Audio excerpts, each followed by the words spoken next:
동양의 정신세계를 완성시킨 세계 3대 사상가로 꼽히는 공자의 직속제자는 아니지만 그의 사후 100년 뒤 공자 정신을 가장 완벽하게 실현시킨 인물로 맹자를 꼽습니다.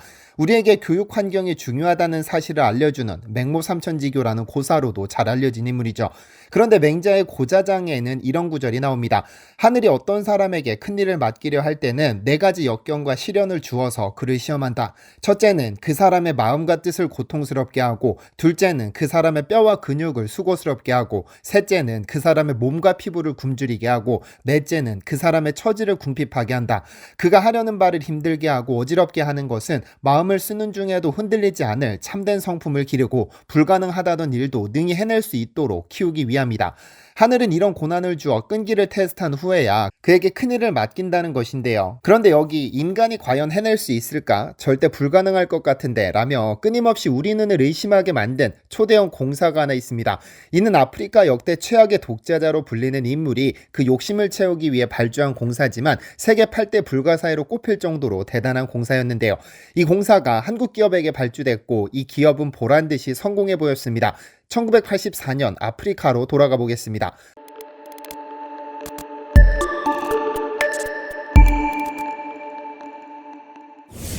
안녕하세요, 디스멘터리입니다. 1953년 아프리카 이집트와 알제리 사이에 지중해를 끼고 간신히 목숨만 부지하던 한 국가가 석유 탐사를 시작합니다. 바다 건너 중동에서는 어마어마한 원유 뽑아 올리는데 우리 땅에도 있지 않을까라는 생각이 깔려 있었죠. 그런데 당시 석유를 탐사하라고 내보낸 탐사팀이 아이러니하게도 이 땅 밑에는 석유가 아니라 지하에 어마어마한 물길이 있다는 보고서를 제출합니다. 그 물은 세계에서 가장 거대한 사막 사하라 아래에 1만 년 전부터 축적된 대량의 지하수였죠. 물이라고는 찾아볼 수 없는 아프리카 사막 아래에 거대한 물길이 자리하고 있다는 점은 충격적이었습니다. 그 양 또한 어마어마했는데요. 조사에 따르면 이 사하라 지하에 고인 물은 약 35조 톤으로 나일강이 200년 동안 흘려보내는 양과 같았습니다. 그리고 정확히 16년 뒤 1969년 쿠데타로 이 나라를 장악한 남자는 녹색혁명을 꿈꿨습니다. 바로 북아프리카 리비아를 지독한 독재의 늪에 빠뜨린 무아마르 카다피입니다. 육군 장교였던 카다피는 쿠데타로 왕정을 폐지시키고 아랍 사회주의 국가를 건립했습니다. 그리고 2011년 축출될 때까지 무려 42년간 리비아를 통치했죠. 그러나 독재에 좀처럼 마음을 열지 않는 국민들의 지지를 얻기 위해 카다피가 선택한 것은 지하강카드였습니다. 그는 아프리카의 평화를 가져올 녹색혁명을 내세웠는데 이 녹색혁명의 목표는 간단합니다. 1만 년 전부터 사막 아래에 고인 지하수를 끌어올려 해안도시 트리폴리와 벵가지 등 도시의 식수와 공업용수를 공급해 저주받은 사막에 녹색 물결을 일으키겠다는 것이죠. 사막에서 농사를 짓고 농작물을 자급자족해 배고픈 국민들을 배불리겠다는 원대한 꿈을 품고는 그는 정부 내에 대수로 사업부를 신설하고 특별법까지 제정했습니다. 그러나 당시 리비아 내에서도 당장 국민들 먹을거리 문제 해결이 우선이라며 반대 의견이 적지 않았으나 카다피는 대수로는 농토를 늘려 식량 문제를 근본적으로 해결할 것이라며 강하게 밀어붙였는데요. 이제 시선을 지구 반바퀴를 돌아 한국으로 돌려보겠습니다. 당시 불혹의 나이에 불과하던 한 기업가는 카다피가 리비아에 대규모 공사를 준비하고 있다는 소식을 접하고는 좀처럼 흥분을 감추지 못했습니다. 이 사업을 따낸다면 이제껏 삼성과 현대에 밀려 큰소리 한번 내지 못했던 우리가 주류로 올라설 수 있다는 기대를 품었습니다. 이미 그는 2년 전부터 들려오던 리비아 정보를 입수해 전담팀까지 꾸려 철저하게 입찰 준비를 마쳤는데요.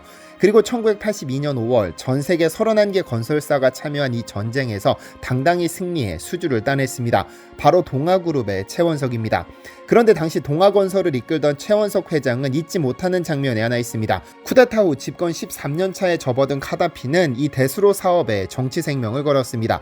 카다피 역시도 세계 8대 불가사의라며 치켜올리면서도 이 사업에 대한 성공을 확신하지 못할 만큼 거대한 사업이었으니까요. 사하라 사막 저 깊은 곳에 매장된 지하수를 끌어올려 지중해 연안까지 끌어가야 하는데 아무리 바보라도 이 공사가 불가능에 가깝다는 사실을 압니다. 이런 조급함 때문이었을까요? 27번의 저격을 받고 실제 15개월 수양딸을 잃기도 했던 카다피는 최원석 회장을 만나기 위해 사막으로 직접 백마를 타고 달려왔다고 하죠. 어쨌든 리비아 공사는 단일 토목공사로는 인류사에 기록될 만큼 세계 최대 규모를 자랑했는데 총 5단계를 계획했습니다. 그리고 그 전체 공사의 핵심은 1단계 동부축과 2단계 서부축이었습니다. 1단계 동부축은 하루 200만 톤의 지하수를 1874km짜리 송수관을 통해 벵가지 등에 공급하는 죽음의 공사로 불렸는데 84년에 삽을 떠 91년에 완공했습니다. 리비아의 경우 아프리카에 위치한 관계로 국토의 90%가 사막으로 이루어졌는데 이 송수관을 만드는 공장이 사리르라 불리는 지역에 있었습니다. 건설 환경 역시 최악이었는데요. 리비아에서 확보 가능한 자재는 고작 골재와 시멘트, 물뿐이었고 나머지 자재는 전부 아프리카 밖에서 조달받아야 했죠. 여기에 더해 사막의 모래바람은 순식간에 사막 지형을 변형시키고 자동차 유리창도 1년도 지나기 전에 마모시킬 정도의 강력함을 가졌습니다. 또한 1900km에 깔아야 할 원형 콘크리트 송수관은 한 개당 80톤의 무게를 자랑했는데 이런 크기의 송수관이 무려 24만 6천 개가 소요됐죠. 1단계에 투입된 연 인원만 1100만 명에 550만 대의 중장비를 투입시켰는데요. 구글에 리비아 대수로 공사라는 검색어를 넣으면 볼 수 있는 사진이 한 장이 있는데 80톤짜리 송수관을 옮기는 모습입니다. 제작된 송수관은 50대의 차량으로 구성된 운반팀이 담당했는데 500m씩 간격을 유지하면서 이동하면 그 행렬의 길이가 무려 30km에 달했다고 합니다. 뿐만 아니라 한치의 오차도 허용할 수 없는 송수관 매설 작업도 쉽지 않았습니다. 일단 송수관을 땅에 묻은 후에는 물 한 방울도 흘러나가지 않도록 엄격한 품질 검사 과정을 거쳤는데 8km마다 24시간 동안 실제 압력의 120%로 수압 시험을 실시하고 이 시험에 통과해야만 대매우기 작업이 진행됐습니다. 그런데 최원석 회장이 1단계 공사로 정신없이 바쁜 와중에 카다피는 2단계 서부축을 공표하며 또다시 국제 입찰 경쟁을 시도했습니다. 결과적으로 동아건설이 이를 수주하기는 했으나 그 과정이 상당히 드라마틱했는데요. 카다피는 최우선적으로 반대 세력이 많은 벵가지 지역에 우선 물을 공급한 후 2단계로 트리폴리로 물길을 연결하는 것이었습니다. 1730km로 1단계보다는 짧은 구간이었는데요. 1단계에서 동아건설은 36억 달러로 수주했지만 카다피는 돈을 절약하고 싶었습니다. 그래서 전 세계 모든 건설사를 상대로 경쟁을 붙여 가격을 낮추려고 시도했는데 인류 역사에서 가장 큰 공사라는 상징성과 어마어마한 금액을 눈앞에서 놓칠 기업은 없습니다. 2단계 수주전은 85년 6월 25일 리비아 정부가 전 세계 건설업체들을 상대로 사전 자격 심사 초청장을 발송하며 궤도에 올랐습니다. 당시 한진, 삼환, 한양, 삼성, 대림, 현대, 대우 등의 한국 기업들을 포함 전 세계 모든 대륙에서 21개국 72개 업체가 참여 의사를 밝혔습니다. 사전 심사를 거쳐 최종 입찰 자격이 부여된 기업은 동아, 대우, 현대 등 한국 기업과 프랑스, 영국, 인도에서 각 1개 기업, 프랑스와 소련의 컨소시엄 1개 등 7개로 압축됐는데요. 이 과정에서 카다피는 의도적으로 가격을 다운시키려 수작을 부렸습니다. 협상 우위에 서기 위해 일부러 업체 선정을 3년이나 늦추기도 했죠.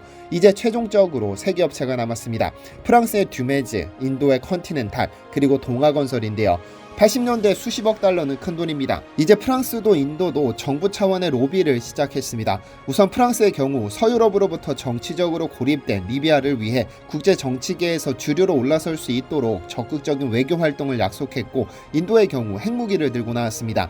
리비아의 핵기술을 전해주겠다는 것이죠. 당시 리비아는 1988년 페남 항공기 사건의 배후로 지목받고 있었는데 미국이 사건의 배후라면서 제재를 시작했었습니다. 이에 카다피는 미국이 언제든 침공할지도 모른다는 두려움에 핵개발 카드를 만지작거렸지만 하루아침에 만들 수 있는 것은 아니었습니다. 이 사실을 안 인도가 핵개발 이전을 무기로 들고 2단계 사업 수주를 기대한 겁니다. 카다피는 1단계 공사를 안정적으로 진행 중인 동아건설이 쭉 해줬으면 좋겠다는 생각에 계속해서 최종 가격을 제시하라고 압박했고 인도가 제시한 27억 달러보다 낮게 수주하는 것은 불가능하다는 생각에 결국 수주를 포기하기로 결심했습니다. 그런데 대반전이 생깁니다. 카다피가 나서서 무조건 동아건설에게 발주하라는 결정을 내린 것이죠. 사건은 이렇습니다. 89년 8월 초 동아건설은 1단계 공사가 거의 완성될 즈음 아즈다비아 지역에서 예비 통수식을 거행했습니다. 리비아 혁명 20주년을 기념한 정식 통수식에 앞서 진짜로 물이 나오는지를 확인하는 사전 행사 격이었습니다.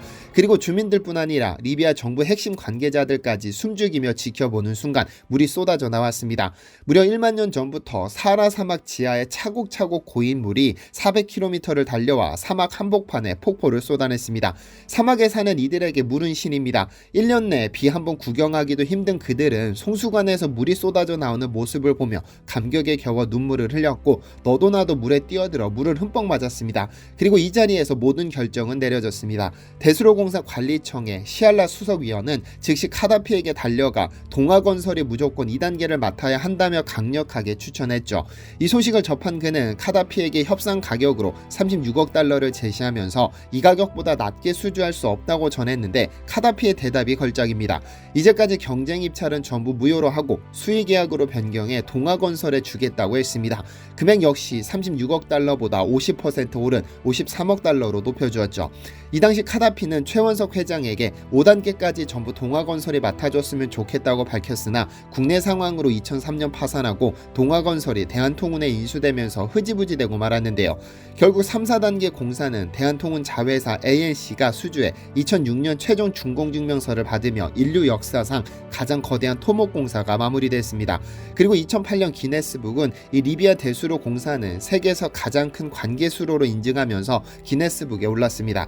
하지만 아쉽게 현재 리비아의 대수로는 2007년 마지막 통수식과 2019년 5월경 서부 지역으로 물을 공급하는 상수도 통제소를 무장단체가 점거했다는 소식 이후로 새로운 소식이 전해지지 않고 있습니다. 인류 역사상 가장 큰 규모의 토목공사였지만 카다피가 꿈꿨던 아프리카의 녹색혁명이 이루어졌다면 현재 아프리카는 어땠을까요? 지난 2월 초 한국의 해외건설 누적 수주액이 1080조 원을 넘어섰다는 소식이 전해졌습니다. 1965년 현대건설이 태국 고속도로를 건설한 것을 시작으로 무려 60여 년 가까운 시간 동안 이뤄낸 작품입니다. 앞으로 영상에서는 한국이 해외에 건설하며 남긴 족적을 종종 다뤄보도록 하겠습니다. 시청해주셔서 감사합니다.